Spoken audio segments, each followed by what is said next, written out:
¿Qué opina de que AMLO tiene despotricando contra la Suprema Corte de Justicia de la Nación? Mira, vamos a hablar de ese tema. Para quienes no están metidos en el asunto, voy a contarlo rápido. El presidente de México, Andrés Manuel López Obrador, lleva un añito intentando acabar con el Instituto Nacional Electoral, que es un organismo independiente que tiene a su cargo la organización y calificación de las elecciones en la República Mexicana. Afirma él que ese Instituto Nacional Electoral, que le dio el triunfo a él, está corrupto y dominado por sus enemigos, que quieren volver a entregarle, que no quieren que tenga el poder él, sino que quiere que se lo entreguen a los antiguos partidos, que todavía existen, pese a que él se ha llevado a su partido a muchos de los antiguos partidos. El Morena está lleno de priistas y panistas y perredistas, que se supone que son el enemigo de Morena, pero que ahí están viviendo y cobrando, y de candidatos hoy a gobernadores y a alcaldes en municipios ricos y cosas así, como Armando Guadiana, por ejemplo, es una bestia. Que ya lleva 2 veces, ya pasó 2 veces por la cárcel, pero y que está acusado de todo tipo de corruptelas, pero es el candidato de Morena para la gobernatura, creo, de Coahuila. Bueno, entonces López Obrador ha emprendido un embate jurídico, legislativo, en contra del Instituto Nacional Electoral. Primero, intentó hacer una reforma constitucional que no pudo ser aprobada, ese era el plan A. Y entonces hizo el plan B, que es una serie de reformas legales que sí podía hacer con la mayoría que tiene en el Congreso de la Unión, es decir, la Cámara de Diputados y la Cámara de Senadores. Pero esta reforma, estas leyes, estos procesos legislativos que propuso, fueron impugnados por otros partidos ante la Suprema Corte de Justicia de la Nación, de la cual también ya trató de apoderarse López Obrador, a través de una ministra muy amiga suya, muy fiel a él, que resultó que había plagiado sus tesis de maestría. Y la Suprema Corte de Justicia de la Nación acaba de determinar que esas reformas no son aceptables porque contravienen la Constitución. Y entonces López Obrador se ha lanzado con todo contra el Poder Judicial. Cuando un poder no respeta a otro poder y sus atribuciones, y la constitucionalidad de las leyes es parte de las atribuciones de la Suprema Corte de Justicia de la Nación en México, pues lo que tenemos es un enfrentamiento entre poderes que es malo para la democracia. Y lo que se le ha ocurrido, esto es maravilloso, lo que se le ha ocurrido a Andrés Manuel López Obrador es que los jueces sean electos por votación popular, que los elija el pueblo. Cuando todo falla, los populistas echan mano del pueblo, el pueblo genérico, el pueblo así como una entelequia, el pueblo como la mano de Dios, ¿no? Baja, toca y ya con que el pueblo diga cómo dice el pueblo. Así se han hecho, por ejemplo, consultas populares donde no ha participado ni el 1% de la población. Pero el pueblo ha hablado, y como el pueblo ha hablado, hacemos lo que diga el pueblo. Y hoy, precisamente en la mañanera, volvió a insistir que los ministros, los jueces, los magistrados deben ser electos por parte de la ciudadanía. Dice que los ministros de la Corte de México ganan más que los de otros países, no sé si eso tiene algo que ver, y dice que los ministros rechazaron el plan B porque era impedir excesos en el INE y en el Tribunal Electoral, y la ley tendría que aplicarse a ellos. No sé dónde lo saca. Y dice que hay que hacer una reforma del Poder Judicial para que sean electos jueces, magistrados y ministros, sean electos por los ciudadanos. Cuando la democracia para ti es el voto, suena bien, ¿no?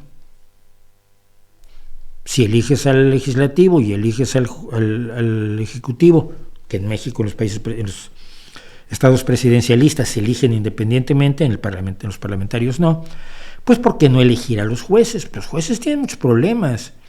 En Estados Unidos hemos visto la terrible corrupción del juez Thomas, quien le han financiado unas vacaciones absolutamente de lujo que no se podría pagar, un millonario de la ultraderecha que tiene entre sus monadas una colección de memorabilia nazi. Y a todos a los que van a su casa les enseña, ay, mira, y este es una pintura de Adolfo Hitler, ay, qué bonito. O sea, el tipo es de ese nivel. y le ha mantenido décadas al juez Thomas unas vacaciones en yates y en situaciones de un lujo absolutamente oriental, y además le ha pagado la escuela a un hijo del juez Thomas, etcétera, etcétera. Bueno, tenemos un caso de corrupción allí potente que afortunadamente está abordando Estados Unidos. Tenemos un problema que hay jueces de derecha en España que a veces retuercen un tanto la ley para atender a sus visiones políticas, y eso está muy mal y hay que abordarlo. Y tenemos la situación en México que, según el presidente, esto ya es más dudoso, pues están trabajando en contra de él, y todo lo que sea en contra de él, por supuesto, no es la legítima oposición que se da dentro de un sistema democrático pluralista, porque la única democracia que puede aceptar López Obrador es la absoluta unanimidad alrededor de las opiniones y ocurrencias que tiene Andrés Manuel López Obrador, y el único pluralismo que admite es que algunos de sus seguidores que lo aplauden usen corbata y otros no la usen, lo cual le parece el sumum del pluralismo a nivel de México. Bien. El problema es que los jueces no son políticos. El problema es que un juez, y un juez de una Suprema Corte sobre todo, pero también un juez de un tribunal de alto nivel, no está allí porque sea muy simpático, porque hable muy bonito o porque esté en el partido que debe estar. Por lo menos en teoría, un juez es nombrado por su capacidad como jurista, por su historia de independencia y de la aplicación estricta de la ley, por su capacidad de mantenerse precisamente al margen de las influencias e intenciones partidistas o de los momentos de moda, de pánicos generalizados, por ejemplo, de la gente que suelen darse en las sociedades, y esto permite tener alguna garantía de que en el ejercicio de su posición como magistrados de alto nivel van a mantener su independencia judicial, van a mantener la aplicación estricta de la ley y van a estar al margen de las cuestiones inmediatas.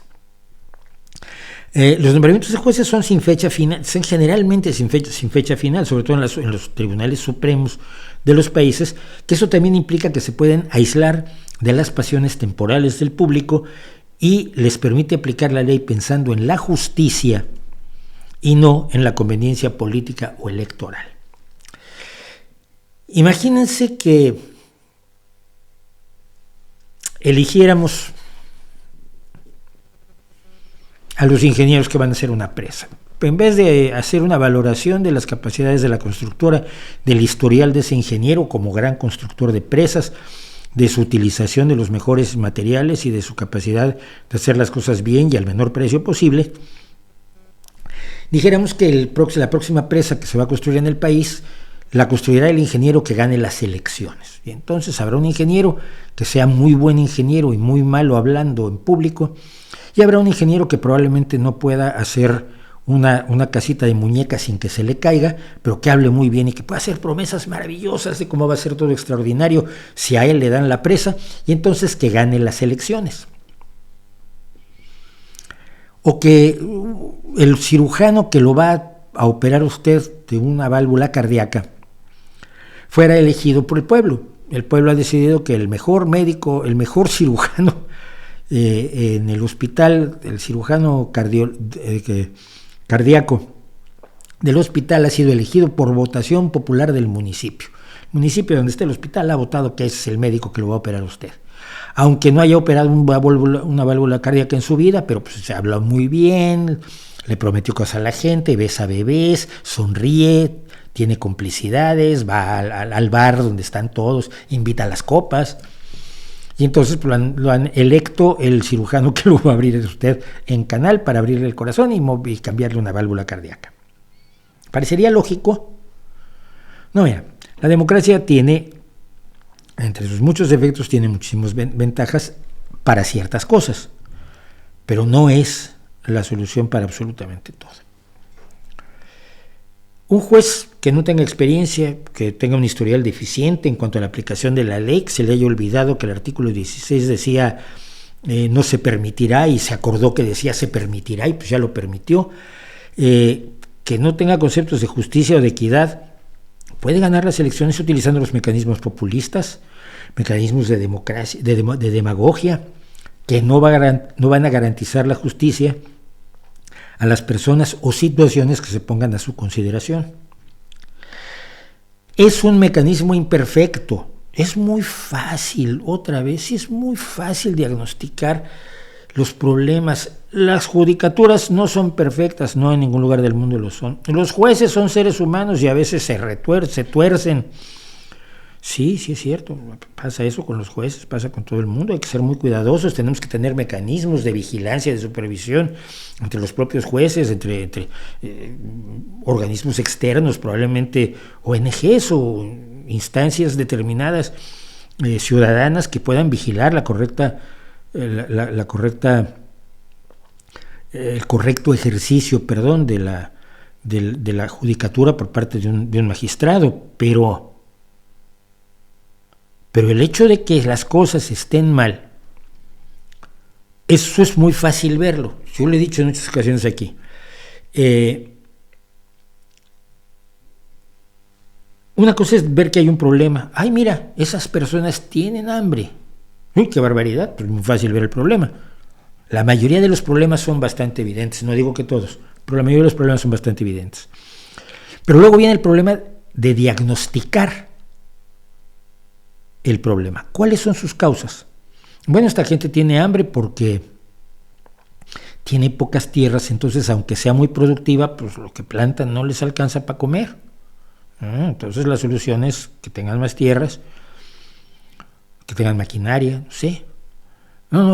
Esta gente tiene hambre porque no les pueden llegar los alimentos, porque es una situación de guerra. Entonces lo que hay que hacer es luchar contra la guerra y lograr que los bandos contendientes permitan el paso de alimentos. Pues estas personas tienen hambre porque aunque comen lo suficiente tienen deficiencias nutricionales determinadas. Entonces la solución no es darles tierra ni hablar con los contendientes de una guerra, sino es darles mejores alimentos que puedan plantar en las mismas parcelas donde trabajan actualmente. El diagnóstico de las causas del problema es muy distinto de ver el problema, porque solo a través de un diagnóstico correcto del problema se pueden solucionar las causas, se pueden proponer soluciones. López Obrador ha decidido, como decide las cosas por ocurrencia mera, de que el problema de la Suprema Corte de Justicia de la Nación y de que por qué los jueces no hacen lo que a él le parece correcto es porque no los elige el pueblo. ¿Qué bases tiene para eso? Ninguna. Se le ocurrió. Decíamos que López Obrador no tiene ideología, sino ocurrenciología. A él se le van ocurriendo cosas todos los días. Entonces, quizás hace falta, si vemos cuáles son los problemas de cada judicatura, vemos cuáles serían las mejores soluciones. ¿Por qué puede corromperse el juez Thomas? Hay que ver por qué, cómo se dio esto, cómo fue que él pudo no informar, como era su obligación, de todos los regalos y bienes que recibía de parte de este millonario neonazi. ¿Cómo se ha llegado a que en la judicatura española a veces jueces de derecha retuerzan un poco la ley o mucho la ley en favor de ciertas cuestiones que deberían ser tratadas con mayor independencia judicial? Van a ser causas distintas y las soluciones van a ser distintas.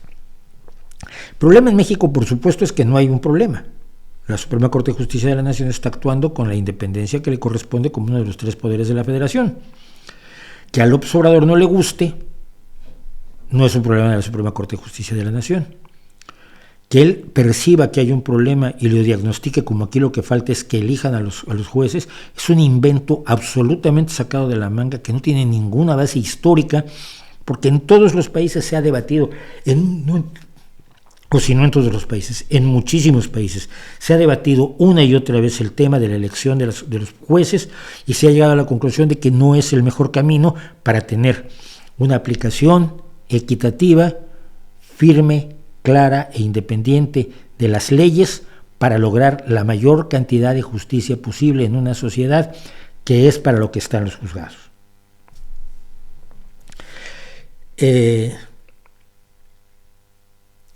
Si lo que no quieres es que los jueces sean partidistas, y este es el final que demuestra hasta dónde está el delirio López Obradorista saliendo de la realidad, Si lo que no quieres es que los jueces actúen de modo partidista porque crees que estos están haciendo lo que dicen el PRI y el PAN, tu solución es que militen en partidos y se hagan elegir como se elige a la gente en los partidos. Poco contradictorio, ¿no?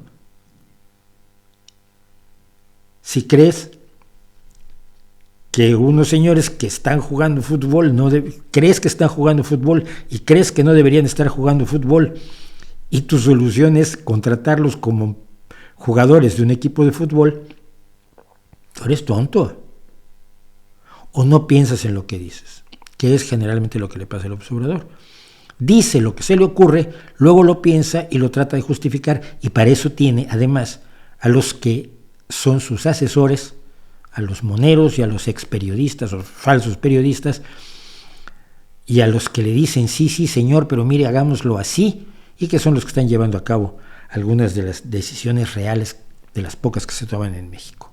Mi opinión, finalmente, es que no podemos elegir a los jueces, y no porque lo diga yo, que qué sé yo, sino porque me he puesto a revisar qué se dice y qué se ha dicho a lo largo de la historia sobre el tema de los jueces. Y créanme, habiendo cosas peores, elegir a los jueces no es de las mejores.